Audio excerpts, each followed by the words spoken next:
बिस्मिल्लाहिर्रहमानिर्रहीम। अस्सलाम वालेकुम नादरीन, आप यूट्यूब चैनल देख रहे हैं। मैं इमरान खान हूँ। नादरीन, पाकिस्तानी मीडिया में ये बात रिपोर्ट हुई है और इस बात की कन्फर्मेशन आ रही है कि खैबर पख्तूनख्वा की हुकूमत ने ऑपरेशन की मंजूरी दे दी है, यानी ऑपरेशन की हमायत कर दी है। जो ऑपरेशन हो रहा है खैबर पख्तूनख्वा में, बाजोड़ के इलाके में, मोहबन के इलाके में जो कार्रवाइयाँ हो रही हैं वज़ीरिस्तान में, उस पर खैबर पख्तूनख्वा की हुकूमत ने लब्बैक कह दिया है वफाकी हुकूमत के साथ मिलकर। हालांकि खैबर पख्तूनख्वा की हुकूमत जो है वो ये चीज़ छुपाना चाहती है, लेकिन नेशनल मीडिया पे अब ये चीज़ चल रही है। और यही दावा जो है ये तलाल चौधरी साहब ने किया है, जो वज़ीर मुमलिकत हैं दाखिला के। उन्होंने कहा कि हम ऑपरेशन जो कर रहे हैं खैबर पख्तूनख्वा में, ये हुकूमत को ऑन बोर्ड लेकर कर रहे हैं। फिर उन्होंने दहशतगर्दी का बताया कि बहुत दहशतगर्दी हो रही है, टारगेटेड ऑपरेशन भी हो रहे हैं। और ये 2 तहसीलों के अंदर उन्होंने ये क्लियर किया कि 2 तहसीलें हैं खैबर पख्तूनख्वा की जहाँ पे ये ऑपरेशन किया जा रहा है, और खैबर पख्तूनख्वा की हुकूमत को ऑन बोर्ड लेकर ये ऑपरेशन किया जा रहा है। तो एक तो ये इनका दावा है। दूसरी तरफ पाकिस्तान में ये कंफर्मेशन भी आ गई है कि खैबर पख्तूनख्वा की हुकूमत ने ऑपरेशन की हमायत कर दी है कि ठीक है जी, आप ऑपरेशन करें खैबर पख्तूनख्वा के इलाकों में। लेकिन दूसरी तरफ जो खैबर पख्तूनख्वा की हुकूमत या वहाँ के वज़ीर आला के स्टेटमेंट है वो बहुत अजीब है। यानी कल का बयान अगर मैं आपके सामने रखूँ तो गंडापुर साहब ने यह कहा था कि ना किसी ऑपरेशन की इजाज़त दी गई है और ना ही खैबर पख्तूनख्वा में कोई ऑपरेशन हो रहा है। आज वो ये कह रहे हैं कि जी टारगेटेड कार्रवाइयाँ हो रही हैं, ये ऑपरेशन नहीं है। थोड़े दिन पहले अली अमीन गंडापुर कह रहे थे कि ये जंग है और ये जंग हम ही जीतेंगे। और अब भी एक और स्टेटमेंट आ गया, लेकिन अली अमीन गंडापुर ने कहा था कि किसी का बाप भी ऑपरेशन नहीं कर सकता, किसी का बाप भी ऑपरेशन नहीं कर सकता, ये अली अमीन गंडापुर ने कहा था। फिर नकवी एंड कंपनी ने कहा कि किसी का बाप भी हमें ऑपरेशन से नहीं रोक सकता। और अब खबर आई है कि खैबर पख्तूनख्वा की हुकूमत ने बाजोड़ ऑपरेशन की हमायत का फैसला कर लिया है। इसकी कंफर्मेशन जो है वो वज़ीर मुमलिकत बराए दाखिला तलाल चौधरी साहब ने भी दे दी है।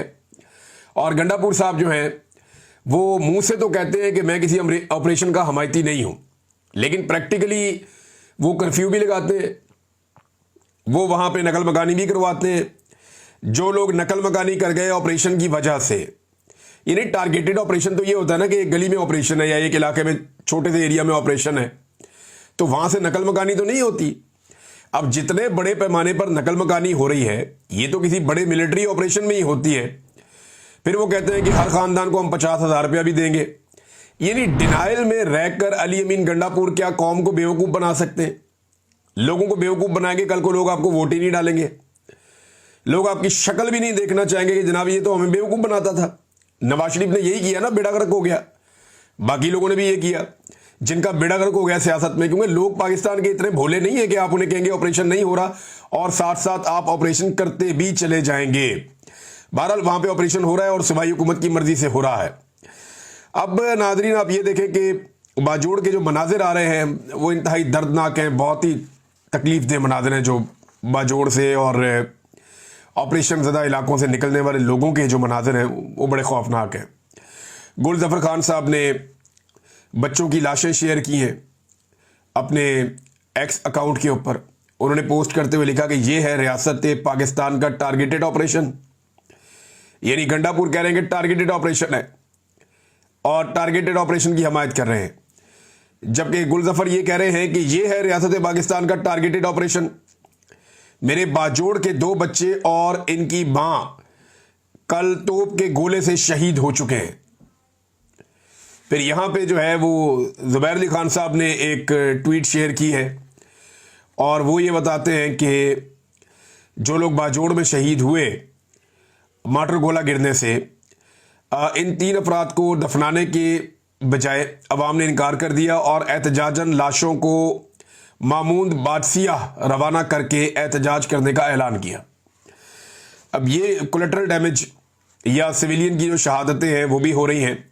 कितना नुकसान हुआ अभी तक खैबर पख्तूनख्वा में अवाम का, इसके बारे में शानदाना गुलजार साहिबा ने एक ट्वीट किया है और उसमें कुछ तफसीलात बताई हैं कि खैबर पख्तूनख्वा में अवाम का ऑपरेशंस के नतीजे में या जो पॉलिसीज़ हुकूमत की हैं ऑपरेशंस को लेकर, उनके नतीजे में कितना नुकसान हुआ।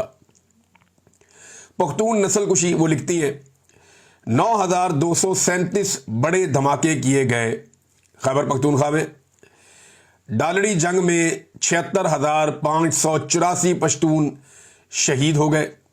लगभग 76,584 ये लोग शहीद हुए हैं पश्तून। लैंड माइन से 7,538 बच्चे माजूर हो गए हैं। बहुत बड़ी तादाद है, 7,500 बच्चे माजूर हैं जिनका पाँव जो है वो लैंड माइन्स के ऊपर आ गया खेलते हुए। 7,600 अफराद जबरी तौर पे लापता हैं। ये बहुत बड़ी तादाद है। ये तो बहुत बड़ा दावा है जो शांदाना गुलजार साहबा ने पोस्ट किया है। 7,600 अफराद जबरी तौर पे लापता हैं। 1734 कबायली मुशरान ज़बा किए गए। 200 धमाके नमाजियों भरी मसाजिद में किए गए हैं। यानी जो दहशतगर्दी के वाक़यात हुए इनमें 200 धमाके मसाजिद के अंदर हुए हैं। 3,70,000 घर और मसाजिद मस्मार हो गई हैं। और खैबर पख्तूनख्वा के 10 लाख एकड़ ज़मीन पर आर्मी का कब्जा हो चुका है। ये भी एक डाटा बहुत बड़ा है। 2,17,000 पख्तूनों के शनाख्ती कार्ड ब्लॉक हो चुके हैं और 57 लाख पश्तून बेघर हो चुके हैं। और साथ ही आखिर में वो ये बताती हैं कि 25,000 दुकानें भी ज़ाया हो चुकी हैं या मस्मार हो चुकी हैं। ये डाटा उन्होंने कॉपी करके लगाया है शांदाना गुलजार साहबा ने। तो खैबर पख्तूनख्वा ने तो बहुत तकलीफ बर्दाश्त की है। जो मनाजिर वहाँ से आ रहे हैं वो बहुत दर्दनाक है। मैं अभी एक वीडियो देख रहा था, उसमें बच्चे बैठे हुए हैं मासूम और भूखे हैं। वो उन्होंने हाथों में खाली प्लेटें पकड़ी हुई हैं और इंतज़ार कर रहे हैं इनमें कोई सालन, रोटी, चावल, कोई चीज़ डाली जाएगी हुकूमत की जानिब से। और उन्हें वहाँ पे सामने खड़ा हुआ एक आदमी जो किसी तंजीम का है वो लेक्चर दे रहा है, उन्हें बता रहा है।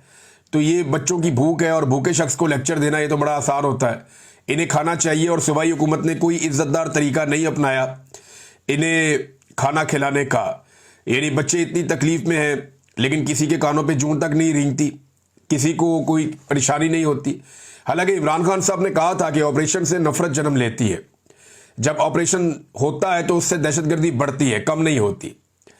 हाँ, आपको लॉ एंड ऑर्डर मेंटेन करना होता है, मकामी पुलिस को तगड़ा करना होता है, आपने पॉलिटिकल सलूशन चीज़ों का ढूंढना होता है और फिर आप बड़े तरीके से दहशतगर्दी को कंट्रोल करते हैं। लेकिन पाकिस्तान तरीके इंसाफ गंडापुर को छोड़कर, उनकी गवर्नमेंट को छोड़कर, वो ये बात कहती है कि ये दहशतगर्द बाकायदा बाई डिज़ाइन यहाँ पे लाए गए हैं और अब इन दहशतगर्दों से लड़ाई के बहाने मकामी आबादी को वहाँ से निकाला जा रहा है, नकल मकानी करवाई जा रही है। और फिर उनका दावा है कि नकल मकानी जब लोग कर जाएंगे तो दहशतगर्द भी साइड पर हो जाएंगे और एक ऑपरेशन के बहाने वहाँ पे मादनियात पे कब्जा हो जाएगा या जो कुदरती वसाइल हैं खैबर पख्तूनख्वा के अवाम के, उनके ऊपर कब्जा हो जाएगा। अब ये पाकिस्तान तहरीक इंसाफ का मानना है कि ये डॉलरों के लिए एक जंग है, मादनियात के लिए एक जंग है। और ये तहरीक इंसाफ ही नहीं कहती, ये बात ANP भी कहती है, ये बात फजलुर रहमान साहब की पार्टी के लोग भी कहते हैं, ये बात जो है वो वहाँ की डिफरेंट पॉलिटिकल पार्टी या पासून वाले हैं, अमन जरगा वाले हैं, ये तकरीबन सारे लोग यही बात कहते हैं। PTM भी यही बात कहती है, पश्तून तहफ़्फ़ुज़ मूवमेंट वाले वो भी यही बात कहते हैं। तो वहाँ की जो लोकल पॉलिटिकल पार्टीज़ हैं उनका ये मानना है कि हमारे मादनियात और वसाइल पे कब्जे के लिए यहाँ पे दहशतगर्दों को बाई डिज़ाइन लाया गया है और अब बाई डिज़ाइन एक ऑपरेशन किया जा रहा है ताकि मकामी लोग वहाँ से हिजरत करके निकल जाएं और ये इलाका खाली हो जाए। अब जितना पैसा गंडापुर साहब मकामी लोगों को दे रहे हैं उससे तो बेचारों के 15 दिन भी नहीं गुजरेंगे। हालात इतने मुश्किल हैं, महंगाई बहुत ज़्यादा है, इनके खाने पीने का हर चीज़ का बंदोबस्त करना पड़ेगा। नादरीन, एक वीडियो मैंने देखी सोशल मीडिया पे, कहीं पे इंडियन गाना चल रहा था, कहीं पे कोई पाकिस्तानी गाना चल रहा था, लेकिन आदमी एक ही था जो नाच रहा था स्टेज पे चढ़ के। और मैंने उसको नाचते हुए देखा तो मुझे लगा कि ये शख्स नाचना जानता है और बड़ा अच्छा नाच रहा था। ये एक फ़न है, एक फ़नकार ये कर सकता है। तो गवर्नर जो कामरान टसूरी है वो बड़ा खूब नाचा और वो स्टेज के ऊपर चढ़ा हुआ था, सामने आवाम खड़ी हुई थी और वो आवाम के बीच में स्टेज पर खड़ा होकर तन्हा नाच रहा था। उसने कोई कॉन्सर्ट रखा हुआ था अम्यूज़मेंट के लिए, जश्न आज़ादी के तौर पे। वहाँ पे लोगों को डंडे डुंडे भी मारे गए सिक्योरिटी की जानिब से। और उसके बाद जनाब वहाँ पे गवर्नर साहब ने खुद ठुमके लगा के नाच करके दिखाया लोगों को। और ये वही गवर्नर है, मुफ्ती तकी उस्मानी साहब को कोई ले जाके इनकी वीडियो दिखाए। पाकिस्तान के एक बहुत बड़े आलिम दीन है मुफ्ती तकी उस्मानी, उन्हें ले जाकर ये नाच गाने की वीडियो दिखाई जाए और बताया जाए कि जिस शख्स के लिए आप हज़रत उमर फ़ारूक रज़ियल्लाहु अन्हु की मिसाल दे रहे थे चंद दिन पहले, वो शख्स स्टेज के ऊपर चढ़ के सारी कौम के सामने बड़े स्पीकर लगा के नाच रहा है, तो अब आपकी इसके बारे में क्या राय है? यानी ये एस्टेब्लिशमेंट की चॉइस है। देखिए ये क्यों करते हैं ऐसी हरकतें? ये इसलिए करते हैं कि अवाम को तकलीफ हो और अवाम का सियासत के ऊपर से एतबार ही उठ जाए। चुन के गंदा सियासतदान लेकर आते हैं। ये उसी कबीले का हिस्सा है ना, जैसे फैसल वाडा हो गया, मोहसिन नकवी हो गया, ये क्या नाम है इसका, अलीम खान हो गया, ये कामरान टिसोरी हो गया, इस तरह के और ओन चौधरी है, वो सब ये वो लोग हैं जो एक खास एस्टेब्लिशमेंट के साथ इनका रिलेशन है और इसी बुनियाद के ऊपर इनको आगे लाया जाता है। फिर ये लोग इस तरह के काम करते हैं ताकि अवाम को नफरत हो जाए सियासत से और सियासतदानों से। बाय डिजाइन ऐसे लोग लाए जाते हैं जिनसे लोग नफरत करें, जिनको लोग बुरा समझे, और उसके बाद लोग इस नफरत के अंदर सियासतदानों को भी बुरा समझना शुरू हो जाए और फिर ऑप्शन बच जाए एस्टेब्लिशमेंट की। लोग कहने जी मिलिट्री को ले आओ, मार्शल लॉ लगा दो। अब वो नहीं होना, हालात बहुत बदल गए हैं। माजी में मार्शल लॉ लगते थे, लोग मिठाइयां तकसीम करते थे। अब अगर मार्शल लॉ लगाना तो लोग पंफलेट तकसीम करेंगे और एक दूसरे को बताएंगे कि इस मार्शल लॉ के खिलाफ खड़े होना, क्योंकि मिलिट्री एस्टेब्लिशमेंट के पास जो अवाम की गैर मशरूत हमायत थी, वो हमायत अब उनके साथ नहीं है।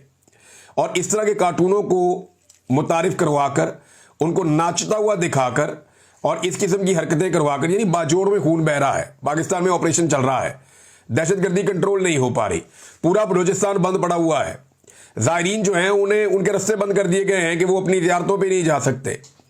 कोई भी शख्स बलूचिस्तान के अंदर रात या शाम के बाद दाखिल ही नहीं हो सकता। वहां पे इंटरनेट और मोबाइल फोन बंद है। ये एक बाबा जी है, ये इनकी एक वीडियो आई सामने, वो बताते हैं जी 70 किलोमीटर दूर में आया हूं सिर्फ ये वीडियो अपलोड करने के लिए। वो शख्स सिंध में दाखिल होता है, 70 किलोमीटर दूर जाता है और वहां पे जाके एक वीडियो अपलोड करता है और उसमें क्या कह रहा है? वो वीडियो अपलोड करके कह रहा है कि हमारे सारे फोन और इंटरनेट बंद कर दिए हैं, क्या हम सारे बंदूकें उठाए हुए हैं, पूरे नेटवर्क को जैम कर दिया है, क्या हम सारे दहशतगर्द हैं? ये ना फोन है, ना नेटवर्क है, ना हमारे अकाउंट चल रहे हैं और ना ही इजी पैसा आ रहा है, ना ही इजी पैसा जा रहा है। अवाम से उनकी सारी सहूलतें छीन ली हैं मौजूदा रजीम ने। तो एक तरफ बलूचिस्तान की ये सूरत हाल है, खैबर पख्तूनख्वा के कबायली इलाकों की सूरत हाल आपके सामने है। 44% पाकिस्तानी जो है वो गुर्बत की लकीर से नीचे जा चुके हैं। महंगाई इतनी बढ़ गई है कि आम आदमी का बजट कंट्रोल में ही नहीं आ रहा।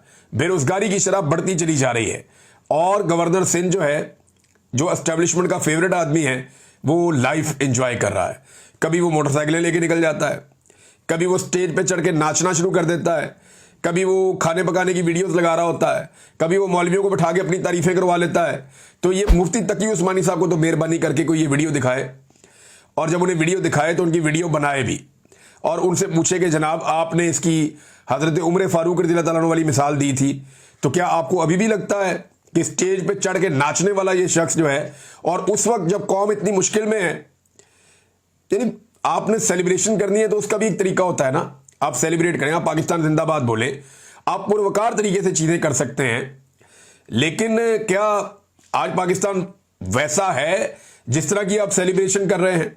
रैली निकालें, आप जाएं लोगों के साथ, आप पाकिस्तान जिंदाबाद का नारा लगाएं, आप इस अज़म का इजहार करें कि हम पाकिस्तान को पहले से बेहतर बनाएंगे, हम पाकिस्तान के अंदर से दहशतगर्दी खत्म करेंगे, हम पाकिस्तान की मईशत को बेहतर करेंगे। अव्वल तो आपको ये हक ही नहीं पहुंचता, आप सारे फॉर्म 47 वाले हैं, जाली लोग, अवाम ने आपको मुस्तरद किया हुआ है, तो आपको तो ये हक ही नहीं पहुंचता कि आप पाकिस्तान का कोई फैसला करें या पाकिस्तान के ऊपर अपना कोई फैसला आप मुसल्लत करें। अब इधर मरियम नवाज साहबा ने भी लिबर्टी में कॉन्सर्ट का ऐलान कर दिया है। यानी ये जलसा जुलसा तो अब कर नहीं सकते, 4 दीवारी के अंदर इनके जलसे होते हैं, पब्लिक में जाने के ये काबिल रहे नहीं, तो अब लोगों को इकट्ठा करने के लिए लिबर्टी चौक में एक कॉन्सर्ट का ऐलान किया गया है और कहा गया जी इसके अंदर मरियम नवाज भी आएंगी। अब बंदोबस्त पता किस चीज का किया जा रहा है? मेरी 1-2 सोर्सों से बात हुई है, वो सोर्स ये कहते हैं, लाहौर के बेचारे इंतजामी ड्यूटीज के ऊपर हैं, वो बेचारे कहते हैं जी अब समझ ये नहीं आ रही कि अगर वहां पे लोगों ने इमरान खान के नारे लगा दिए या लोगों ने वीडियोस बना ली और मरियम नवाज की तकरीर के दौरान कुछ ऐसी चीजें रिकॉर्ड हो गई, क्योंकि वहां पे बहुत सारे हमारे सोशल मीडिया के जो सिटीजन जर्नलिज्म करते हैं बहुत सारे दोस्त मौजूद हैं और वो लाजमी बात है कि इसकी वीडियोस बनाएंगे और ये सब चीज़ें करेंगे। तो यहाँ पे जो है वो इस बात का बंदोबस्त किया जा रहा है कि अगर इमरान खान के नारे लग गए या पीटीआई के झंडे नजर आ गए या लोगों ने मरीम नवाज की मौजूदगी में उसके खिलाफ इंटरव्यूज़ दे दिए तो बड़ी मुसीबत बन जाएगी। तो अब जो है वो इसको मैनेज करने की कोशिश की जा रही है। मैनेज ना हुआ तो मरीम नवाज कोई नहीं आती कॉन्सर्ट में, और अगर मैनेज हो गया और आखिरी टाइम पे उन्हें कॉल आ गई कि जी आवाम भी इकट्ठी हो गई है, कॉन्सर्ट भी कामयाब हो गया है, आ जाओ, तो फिर मरीम नवाज साहब चली जाएंगी। और नादरीन, शौक इनके ऐसे हैं कि अब कुत्ते और घोड़े खरीदे जा रहे हैं आवाम को कंट्रोल करने के लिए। बाकायदा एक खबर आई हुई है कि ये कुत्ते भी खरीदेंगे और घोड़े भी खरीदेंगे, और सिर्फ इसलिए खरीदे जाएंगे कि अवाम के ऊपर कंट्रोल हासिल करना है। यानी अवाम को काबू करने के लिए ये बेल्जियन मेलनीज नाम के कुत्ते होते हैं, ये 50 लाख के कुत्ते लेने जा रहे हैं। 8 इन्होंने कुत्ते के बच्चे लेने हैं, और फिर घोड़ों के बच्चे भी इन्होंने लेने हैं वो 50 लाख रुपए के। और ये लेने के बाद ये इनको ट्रेन करवाएंगे माहिरीन से, और फिर जब लोग एहतजाज करने आएंगे तो उनके ऊपर इनको इस्तेमाल किया जाएगा। और नए को वाटर कैनन भी ले रहे हैं, कोई दूसरी गाड़ियां भी नहीं ले रहे हैं। तो ये अब अवाम के सर के ऊपर इन्होंने ये फैसला कर लिया कि लंबे अरसे तक मुसल्लत रहना है, तो अवाम को कुचल के ही रह सकते हैं। तो ये कुचलने का बंदोबस्त कर रहे हैं। लेकिन याद रखिएगा, जिस दिन सारी अवाम निकल आई ना, जिस दिन पाकिस्तानियों ने फैसला कर लिया कि हमने सबने बाहर आना है, उस दिन आप फारग हो जाएंगे। फिर आप जितने मर्जी, आप 1000 कुत्ते ले आए, आप 1000 घोड़े ले आए, आप 10,000 जो हैं वो ये वाटर कैनन ले आए, आप जो मर्जी करते रहें। जिस दिन अवाम निकल आए उस दिन आपकी ये सारी चीज़ें फारिग हो जाएगी, किसी चीज़ की कोई औकात नहीं रहेगी। सर्वे जो है वो ये बता रहे हैं कि अवाम किस तरफ खड़ी है। ये जो नया सर्वे आया है बड़ा इंटरेस्टिंग है, और रिपब्लिक पॉलिसी सर्वे ये बताता है जनाब के लोगों से सवाल किया गया कि धांधली के बारे में आप क्या कहते हैं। ये सर्वे लाहौर में हुआ, जिसको PMLN अपना गढ़ करार देती थी, अब तो नहीं है। अब तो PTI का मजबूत किला बन गया है, वो उनका गढ़ बन गया है। और ये देखें, कभी ये पीपल्स पार्टी यहाँ बहुत ताकतवर हुआ करती थी, फिर PMLN थी, आज PTI है, कल कोई और होगा।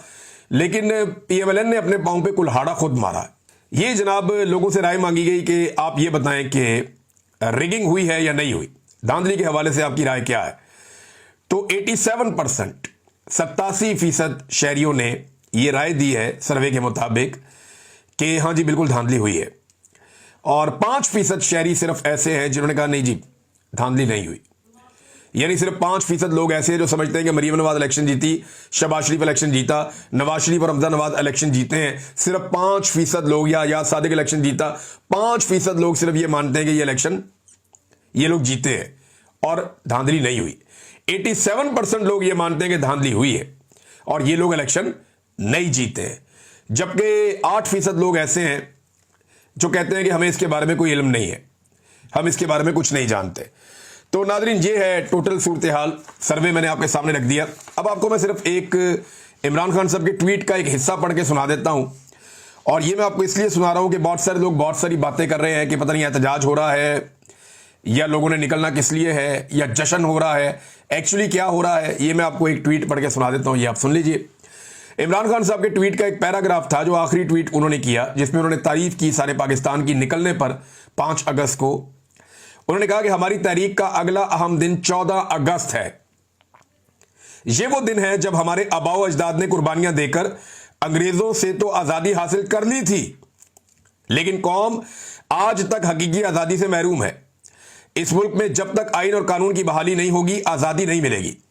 14 अगस्त को वतन अजीज में जारी फस्तायत के खिलाफ पूरी कौम एक मरतबा फिर भरपूर अंदाज में निकले। ये नादरीन इमरान खान साहब का पैगाम है पाकिस्तानी कौम को। दूसरा नादरीन, मैंने पहले आपसे अर्ज किया था, मैं जगह आपको बता देता हूं, एग्जैक्ट हम लोकेशन भी शेयर करेंगे, और इंशाल्लाह पाकिस्तानी बहुत बड़ी तादाद में आते हैं। वो पाकिस्तान की आज़ादी को सेलिब्रेट करते हैं, पाकिस्तान के झंडे लेकर आते हैं।